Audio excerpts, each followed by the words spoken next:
네, 감사합니다. 오늘도 이렇게 젊은 예배에 오신 모든 분들을 주님의 이름으로 환영하고 축복합니다. 우리 옆에 있는 분들 보고 이렇게 인사할까요? 당돌한 믿음으로 내 삶을 던집시다. 네, 한번 더 하겠습니다. 당돌한 믿음으로 내 삶을 던집시다. 네, 오늘은 아리마대 사람 요셉 이분에 대한 이야기를 좀 나눌 텐데요. 지난주에는 기억나시나요? 구레네 사람 시몬, 그 이야기를 했는데, 그 지난주 말씀이 우리에게 생소했던 것처럼 아리마대 사람 요셉, 우리에게 좀 익숙하지 않은 인물입니다. 구레네 사람 시몬이 예수님이 십자가에서 죽으시기 직전에 예수님의 십자가를 지고 그렇게 동참했던 사람이라면, 오늘 본문에 등장하는 이 아리마대 사람 요셉은 예수님이 십자가에서 죽으시고 나서 곧바로 등장하는 사람이거든요. 그런데 이 요셉은 당시에 굉장히 신분도 높고 지위도 있고 돈도 아주 많은, 어떻게 보면 세상적인 조건이 다 갖춰진 그런 사람이었어요. 그러니까 아리마대 사람 요셉은 지금으로 따지면 이스라엘의 국회의원 정도가 됐거든요. 뭐 우리 말씀을 읽어보고 쭉 또 나눠볼까요? 50절부터 54절인데요. 누가복음 23장 50절부터 54절 말씀입니다. 제가 한 절 읽고 여러분들 한 절 읽으시고 이렇게 읽어볼게요. 공회의 의원으로 선하고 의로운 요셉이라 하는 사람이 있으니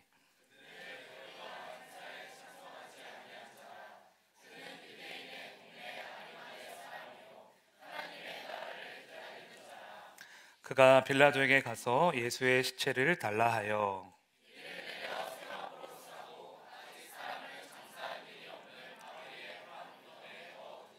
우리 같이 읽겠습니다. 이날은 준비일이요 안식일이 거의 되었더라. 아멘. 50절 말씀 한번 보여주시겠어요? 50절 말씀. 네. 이 말씀을 보면 알 수 있죠. 보니까 요셉에 대한 첫 번째 설명은 뭐예요? 공회 의원이었다. 당시 이스라엘에는요, 사내들인 공회라는 최고 의결 기관이 있었습니다. 이스라엘의 종교적, 정치적, 사회적 재판을 모두 이제 담당하는 그런 곳이에요. 지금 우리나라는 종교와 정치가 분리되어 있는 상태잖아요. 그런데 이때 이스라엘은 종교 국가이기 때문에 한 기관에서 그 모든 법을 다 집행하는 거예요. 그러니까 지금 우리나라의 국회의원보다 훨씬 더 뭔가 힘이 셌겠죠. 그래서 이 사내들인 공회 안에 소속된 공회원은 딱 70명으로만 제한되었고요. 70명은 전현직 대제사장, 서기관, 바리새인, 사두개인, 이런 초엘리트 종교 지도자들로 구성이 되어 있었습니다. 이 70명 중에 한 사람이 오늘 본문에 나오는 요셉이라는 사람인 거예요. 그러니까 요셉은 이제까지 우리가 성경에서 봤던 사람들과는 많이 좀 다른 사람입니다. 부와 명예와 지식과 사회적 지위까지 모든 거를 다 갖춘 사람인 거죠. 그런데 요셉은요, 선하고 의롭기까지 했다, 이렇게 성경은 말하고 있어요. 그런데 무엇 때문에 요셉을 선하고 의로운 사람이다, 이렇게 성경이 평가하는 걸까요? 한번 본문 51절 볼까요? 51절 같이 읽어보겠습니다. 시작. 그들의 네, 그들의 결의와 행사에 찬성하지 않았기 때문에 하나님이 요셉을 선하고 의로운 사람으로 평가하셨다는 거죠. 그러니까 단순히 요셉이 착해서, 성격이 좋아서, 남들 잘 도와줘서 그래서 의로운 사람이다, 이렇게 평가하신 게 아니고요. 어떤 사람들에 대항하여 그들과 다른 길을 걷는 사람이었기 때문에 선하고 의로웠다, 이렇게 평가하신다는 거예요. 그렇다면 요셉은 어떤 사람들의 결의에 반대했던 사람일까요? 이때 당시에 모든 유대인들이 예수님에게 신성모독이라는 죄를 뒤집어 씌워서 결국 십자가에 못 박혀 죽게 했잖아요. 자신들끼리 결의하고 모의하고 그 악한 일을 실행에 옮겼죠. 그런데 요셉은 그 일에 동참하지 않았다는 거예요. 그들과 다른 길을 걸었다는 겁니다. 유대인들 중에서도 최고의 지도자였지만, 유대인들에게 존경받는 사람이었지만 유대인들과 같은 길을 걷지 않습니다. 그들의 결의에 반대하면서 예수를 십자가에 못 박는 그 길에 동참하지 않은 거예요. 그런데 요셉의 환경으로 보면 사실 이렇게 살기가 쉽지 않잖아요. 유대인들 중에서도 핵심 인사가 어떻게 그들과 다른 길을 이렇게 걸을 수 있는 걸까? 이 똑같은 이야기를 다루고 있는 요한복음 성경을 보면요, 그에 대한 답을 얻을 수 있습니다. 요한복음 19장 38절인데요. 네, 이제 짧으니까 제가 읽어보겠습니다. 아리마대 사람 요셉은 예수의 제자이나. 아리마대 사람 요셉은요, 뭐라고 하죠? 네, 예수님의 제자였던 거예요. 유대인이었지만 유대인 중에서도 엄청난 권력과 부와 명예를 다 가진 사람이었지만 그는 복음을 듣고요, 예수님을 자신의 구주로 영접했습니다. 그렇게 예수님을 따라 십자가의 길을 이제 지고 가는 제자가 되기로 한 거예요. 그래서 그는 예수님이 십자가에서 죽고 나서 로마의 총독인 빌라도에게 찾아가서 예수의 시체를 달라고 용감하게 말합니다. 그런데 이거는 목숨을 걸지 않으면 불가능한 일이었어요. 왜냐하면 예수님은 지금 로마 제국을 뒤흔드는 정치 사형범으로 십자가형을 받으신 거였거든요. 그래서 그렇게 십자가형을 받은 사람은요, 시체를 거두지 못하게 합니다. 그러니까 원칙적으로는 십자가 형벌은 단순히 고통만이 아니라 수치와 모욕을 주는 것이 목적이었기 때문에 죄인이 십자가에서 죽잖아요. 그러면 그대로 방치합니다. 그래서 까마귀와 새들이 시체를 쪼아 먹게 하는 거예요. 십자가에서 죽은 날 새들이 와서요, 누나를 파먹고요, 그 다음 날에는 까마귀들이 와서 한쪽 팔을 뜯어먹는 거예요. 그렇게 짧게는 며칠, 길게는 몇십일 동안 사람들이 다 보는 그 언덕 위에서 의도적으로 방치하는 거예요. 왜 그렇게 하겠습니까? 본보기죠. 본보기. 로마에 대항하는 사람은 누구나 이렇게 된다는 거예요. 그런데 이 로마법을 요셉이 몰랐을까요? 당연히 알았겠죠. 그럼에도 불구하고 예수의 시체를 달라고 로마 총독에게 간 거예요. 쭈뼛쭈뼛 거리면서 빌라도에게 요구한 게 아닙니다. 성경을 보면 당돌하게 거침없이 빌라도에게 찾아갔다, 이렇게 기록되어 있어요. 한번 볼까요? 마가복음 15장 43절입니다. 같이 읽어볼게요. 시작.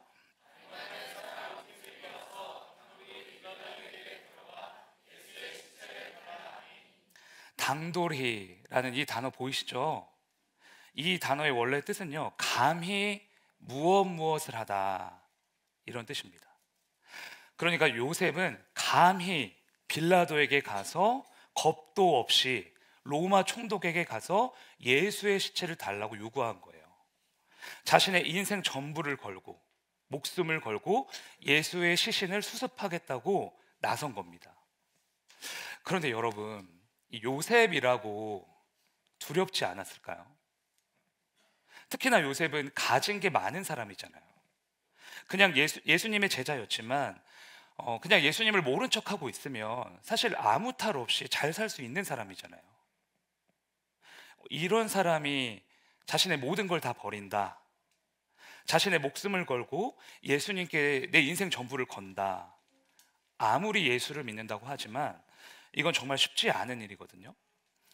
우리의 예상처럼 사실 요셉은요, 두려움이 있었습니다. 마음 안에 심각한 갈등이 있었어요. 요한복음 19장 38절입니다. 한번 보실까요? 시작. 아리마대 사람 요셉은 이후에 빌라도에게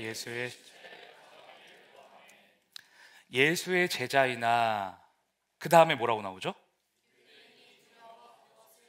네, 보세요.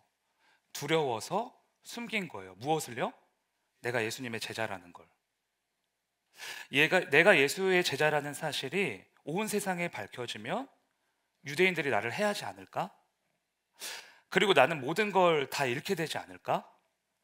예수님처럼 십자가에서 엄청난 고난과 고통을 받고 그렇게 처참하게 죽게 되진 않을까? 라는 두려움 있었던 거예요. 그런데 어떻게 요셉은 그 두려움을 뚫고 당돌한 믿음으로 빌라도에게 갈 수 있었냐는 거죠. 예수의 시체를 주십시오. 어떻게 이렇게 말할 수 있었던 것일까요? 앞뒤 재지 않고 자신의 목숨을 걸어가면서 인생 전부를 바쳐가면서 예수님께 온전히 다 맡겨드리는 사람이 될 수 있었을까? 제가 이 말씀을 자세히 보니까요, 방금 읽은 우리 38절 말씀에요, 그 답이 있더라고요. 다시 한번 띄워주시겠어요? 제가 읽어볼게요. 아리마대 사람 요셉은 예수의 제자이나 유대인이 두려워 그것을 숨기더니 이 일 후에 빌라도에게 예수의 시체를 가져가기를 구하매. 여러분, 이 일이 뭘까요? 네, 십자가. 거의 맞추셨는데.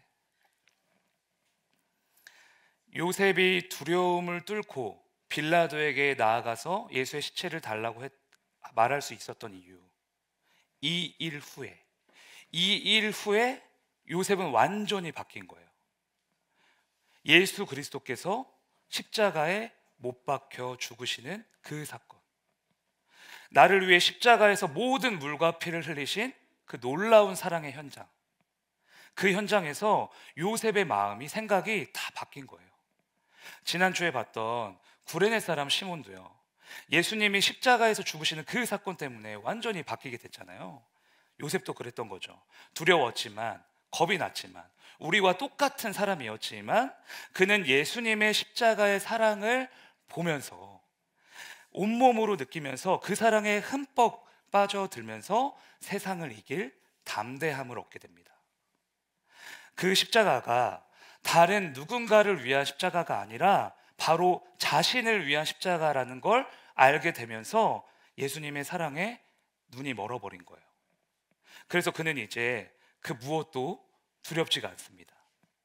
예수님이 나를 세상 끝날까지 사랑하신다는 걸 알게 됐으니까, 나의 상태와 조건과 환경에 상관없이 나를 그 사랑으로 구원하셨고 영원히 함께 하신다는 걸 깨닫게 되었으니까, 예수님을 위해서라면, 나를 위해 십자가에 못 박히신 그분을 위해서라면 이제 아무것도 두렵지 않고 아무것도 아깝지가 않은 거예요.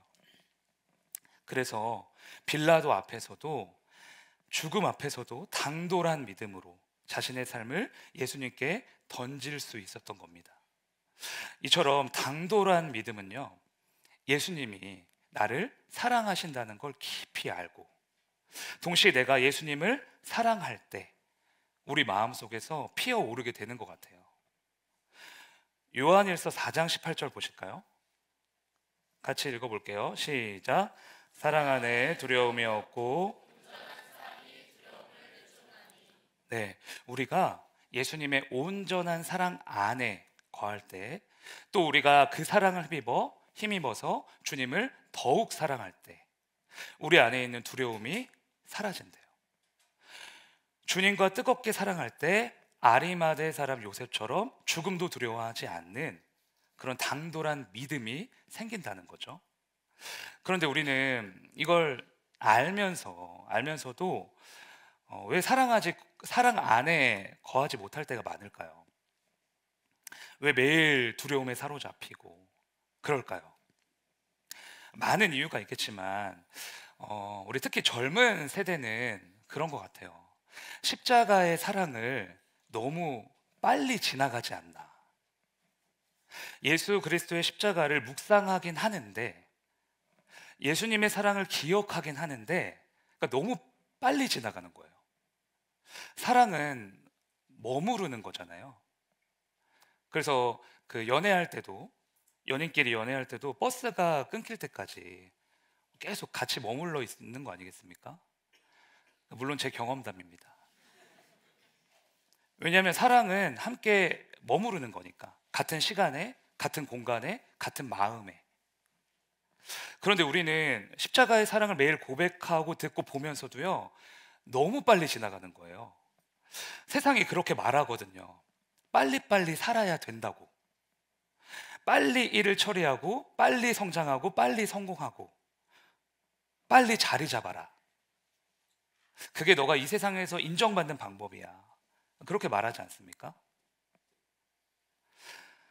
그래서 이 세상의 가치관이요, 교회 안에, 또 우리 안에도 점점 이렇게 스며드는 것 같아요. 예수님은 우리와 머무르고 싶은데 우리는 일을 쳐내기에 급급한 거죠. 잘해내고 빨리 해내고 성공하는 게 주님이 원하시는 거라고 착각을 하는 거예요. 근데 여러분, 절대 그렇지 않습니다. 물론 빨리 해야 될 때도 있고요, 잘 해내는 것도 중요하지만 주님이 우리에게 진정으로 원하시는 건 그런 거 아니에요. 주님은 우리가 행하는 모든 봉사와 행사와 예배와 준비, 이 모든 것들을 통해서 우리와 교제하고 싶어 하시는 분이거든요. 매 시간 매분 매초 주님은 우리에게 더욱 큰 사랑을 증거하고 싶어 하시고요, 또 우리의 사랑을 받고 싶어 하세요. 그것이 우리가 교회에서 봉사하고 행사하고 예배드리는 유일한 목적입니다. 주님과 뜨겁게 사랑하는 것, 그러니까 빨리 하는 게 목적이 아니라 주님과 함께 머무르는 것, 십자가의 사랑 안에 가능한 한 오래 머무르는 것, 그게 우리의 목적인 거예요. 지난번에 우리 청년 셀장님들이랑 십자가의 사랑에 대해서 우리 나눠봅시다 이렇게 나눈 적이 있는데요, 어떤 한 분이 그런 말씀 하시더라고요. 십자가가 어느새 수학 공식처럼 된 것 같다고. 예수님 믿으면 구원, 예수님 믿으면 천국, 이런 공식처럼 우리에게 이미 되어버린 게 아닌가. 근데 그 말을 들으면서 너무 공감했어요. 십자가가 어느새 수학 공식이 되어버린 거 아닌가. 그러려고 예수님이 우리를 위해 죽으신 게 아닌데 어느새 우리는 주님 십자가 이제 다 압니다, 주님의 사랑 다 알죠. 그런데 저는 지금 너무 바빠요. 그러니까 주님과 대화는 조금 이따가 할게요. 교제는 조금 나중에 할게요. 전 이 일을 해야 되거든요. 그러고 있는 건 아닐까. 그래서 여러분, 이제 다음 주면 우리가 잘 준비하고 막 기뻐하는 성탄절이잖아요. 성탄절 행사도 있고요. 성탄절을 준비하면서 성탄의 주인이신 예수님의 사랑을 더 깊이 깨닫고 또 예수님을 그 어느 때보다 뜨겁게 사랑하는 저와 여러분이 되었으면 좋겠습니다. 여러분, 예수님을 사랑해서 무엇을 얻어내려고 하는 게 아니라 예수님을 뜨겁게 사랑하는 것, 그거 자체가 우리의 목적이 되었으면 좋겠어요. 어제보다 오늘 더 주님을 사랑하고 십자가의 사랑 안에 거할 때 우리 안에 있는 모든 두려움이 떠나가고 세상을 이길 담대한 믿음이 우리에게 주어질 줄로 믿습니다. 저를 따라 고백하실까요? 더 사랑하게 하옵소서. 네, 이 아리마대 사람 요셉이요, 담대한 믿음 가질 수 있었던 이유, 십자가의 사랑을 거저 받았고 그 사랑 안에 머물렀고 또 자신도 하나님 예수님을 그렇게 사랑했기 때문이었습니다. 온전한 사랑이 두려움을 내쫓은 거죠. 그런데 오늘 본문을 보니까요, 요셉이 목숨을 걸고 빌라도에게 나아갈 수 있었던 또 한 가지 이유가 있더라고요. 51절 볼까요? 네, 51절 같이 읽겠습니다. 시작.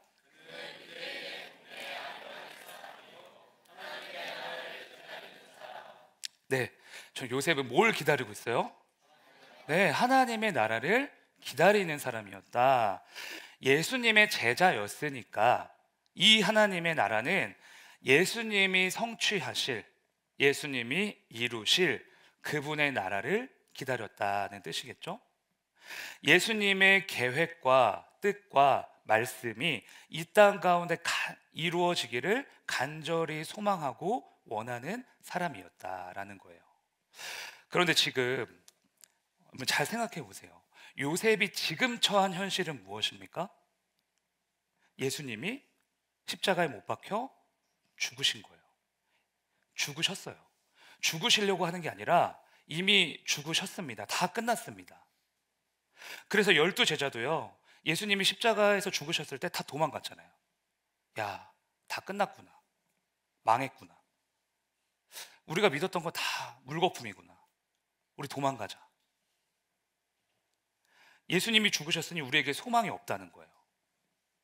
그런데 요셉은 이렇게 소망할 수 없을 때, 인간적인 계산으로는 절망이라는 말밖에 안 나올 때 소망했다는 거예요. 소망하는 힘.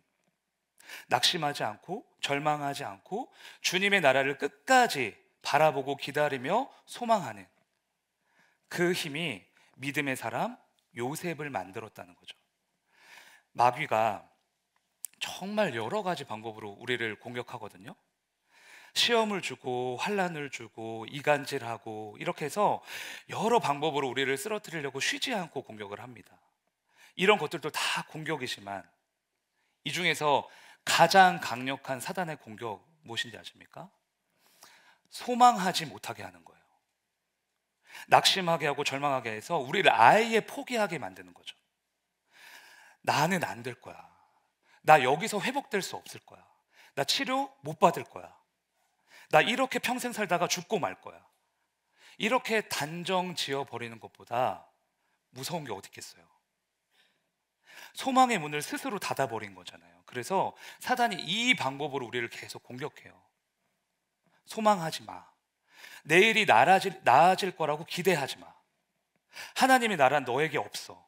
하나님의 구원 이루어지지 않아. 기적을 바라지 마. 너 같은 사람에게 무슨 변화가 있겠어? 이렇게 우리의 마음과 생각을 휘저어 놓는 거예요.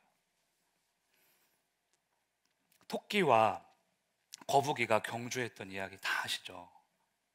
그 동화의 교훈은 토끼처럼 교만하면 안 된다, 거북이처럼 늘 근면하고 성실해야 된다, 이거잖아요. 그런데 정호승이라는 시인이 있는데 이분은 크리스천이 아니세요. 그냥 책을 보다가 제가 참 감명 깊어서 여러분에게 소개시켜 드리려고 하는데요. 내 인생에 힘이 되어준 한마디라는 책에서요, 이 토끼와 거북이 이야기를 이렇게 설명을 하세요. 잘 들어보세요. 저는 어릴 때 토끼와 거북이 이야기를 들었습니다. 그런데 그때 어린 마음에도 느린 거북이가 왜 빠른 토끼와 달리기 경주를 하게 되었을까 하는 의문이 들었습니다. 토끼가 비교조차 할 수 없을 만큼 빠르다는 것을 거북이도 잘 알고 있었을 텐데 말입니다. 결국 아무리 빠른 토끼라 할지라도 오만하면 거북이에게 진다는 교훈적인 이야기를 하려고 한 것이겠지만 정작 거북이가 왜 그런 시합에 선뜻 나섰을까 궁금하지 않을 수 없었습니다. 그런데 지금은 궁금증이 풀렸습니다. 거북이는 아예 처음부터 토끼를 이기는 데 목표를 둔 것이 아니라 시간이 오래 걸리더라도 포기하지 않고 정상에 도달하는 것을 목표로 정한 것입니다. 그래서 거북이에게는 토끼가 잠을 자든 안 자든 애초부터 아무런 문제가 되지 않았던 것이죠. 여러분 이해되시나요? 거북이는 애초에 토끼랑 경쟁하려고 하는 마음이 없었다는 거예요. 대신에 마음에 무엇을 품고 있는 거죠? 나는 저 정상에 도달해야겠구나. 내가 느리고 보잘것없고 주목받지 못하는 존재이지만 그럼에도 나는 저 정상을 마음에 품고 달려가겠구나. 이걸 가지고 있었다는 거예요. 그리고 이 힘이 나중에 토끼를 이기는 그런 결정적인 요인이 된 거죠. 아리마대 사람 요셉도 그랬던 것 같아요. 소망할 수 없는 그런 상황에서요, 예수님이 십자가에 못 박힌 그런 절망적인 상황에서 그 상황에서 하나님의 나라를 기다리며 하나님의 나라를 소망하는 그런 사람이었잖아요. 그 소망하는 힘이 요셉의 인생을 바꾼 것 같거든요. 그래서 여러분, 실수했다고 한 번 넘어졌다고 포기하시면 안 됩니다. 넘어질 수는 있으나 좌절하시면 안 됩니다.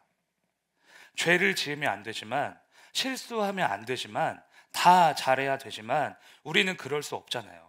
우리는 매일 실수하고 넘어지고 죄를 짓고 또 후회하고 자책하잖아요. 그럼에도 소망하셔야 돼요. 넘어지는 걸 두려워하시면 안 됩니다. 오늘 넘어졌지만 넘어진 그 자리에서 나를 일으켜 주실 주님을 소망하셔야 돼요. 한없는 그 사랑으로 흙탕물을 손수 다 씻어주시고 새로운 옷을 입혀주셔서 거룩한 내일을 살게 하실 우리 주님을 소망하셔야 됩니다. 그분이 역사하실 내일을 소망해야만 오늘의 실패도 훌훌 털어버릴 수 있는 거거든요. 미국의 엄청 유명한 소설가죠. 어니스트 해밍웨이, 이 분은요 이런 말을 했다고 해요. 나는 걸작 한쪽을 쓸 때마다 92쪽의 쓰레기를 만들어낸다. 그러니까 우리가 보는 건요, 대작가라 불리는 이들의 완성된 한쪽인 거예요. 많은 사람들은요, 그런데 92쪽에 버려진 글은 보려고 하지도 않고요, 생각도 하지 않습니다. 첫 문장부터 명작을 쓰는 사람이 어디 있겠어요? 실패하지 않고 처음부터 완벽하게 성공하는 사람 어디 있겠습니까? 버려질 92쪽의 글을 두려워하지 않는 자가 완성되는 한쪽을 만들어낼 수 있는 거예요. 신앙도 마찬가지 아니겠습니까? 우리는 완벽을 추구하는 게 아니라 작고 연약하고 부족하고 실패하지만 오늘보다 내일 더 나를 새롭게 하실 주님을 소망하면서 사는 거잖아요.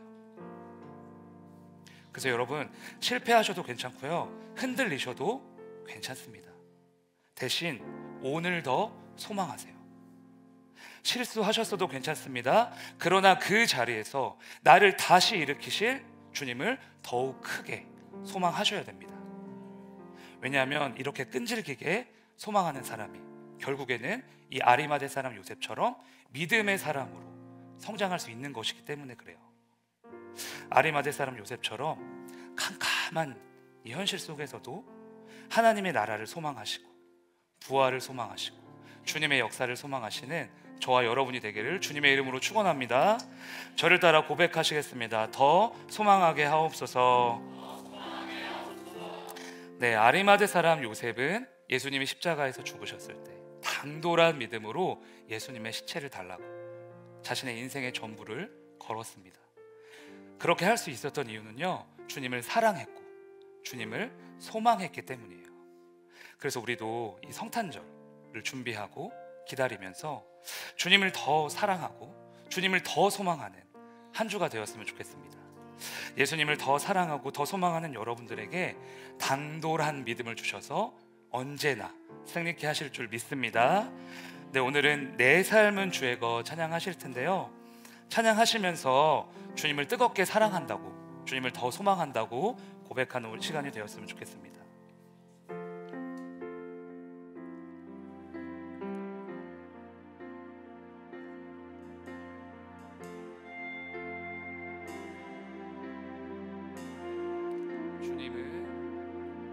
주님 내 길을 잘 아시고 내 걸음 아시네. 어둠에서 빛을 내시는 그분을 믿네. 무엇으로 주를 섬길지 어디로 가야 할지 헤매이는 나를 아시고 길을 여시네. 내 삶은 주의 것, 내 삶은 주의 것, 온전한 신뢰를 주께 드리네. 보이지 않아도 믿음으로 걷네.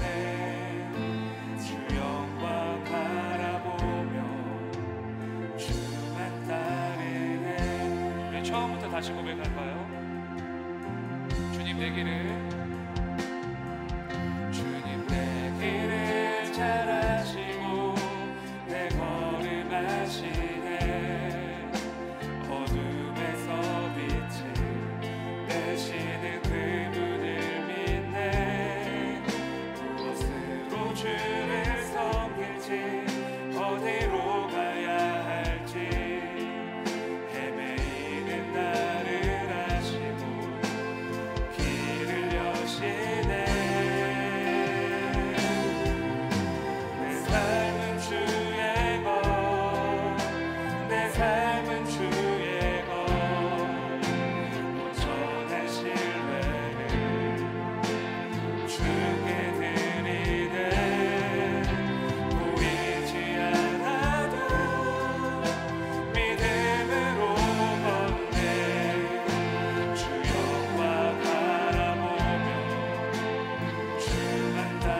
삶은 주의 것, 내 삶은 주의 것, 내 삶은 주의 것, 온전한 신뢰를 주께 드리네.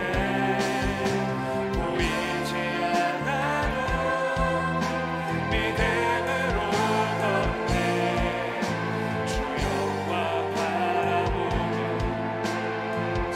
우리 더 큰 목소리로 고백하겠습니다. 밤이나 낮이나 밤이나 낮이나 어제나 오늘도 영원히 주만 찬양해.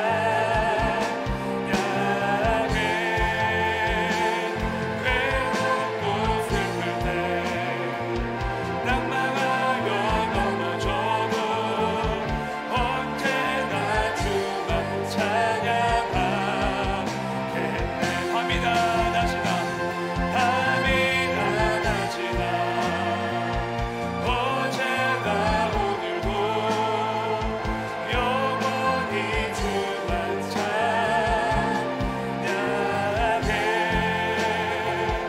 괴롭고 슬플 때 낭망하여 넘어져도 언제나 주만 찬양하. 여러분의 목소리로 고백하겠습니다. 밤이나 낮이나 어제나 오늘도 아멘.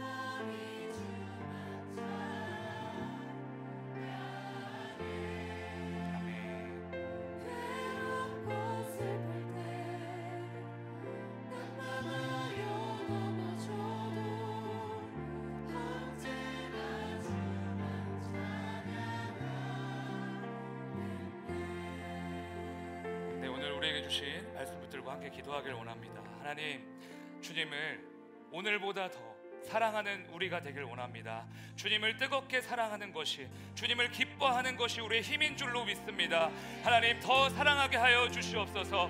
하나님, 절망하는 상황이 왔을 때에도, 하나님, 앞이 보이지 않을 때에도, 괴롭고 힘들 때에도 오직 주님을 더 소망함으로 말미암아 당돌한 믿음으로 이 세상을 거뜬히 이겨내는 우리 모두가 되게 하여 주시옵소서. 이 시간 주여 한번 외치고 함께 기도하겠습니다. 주여.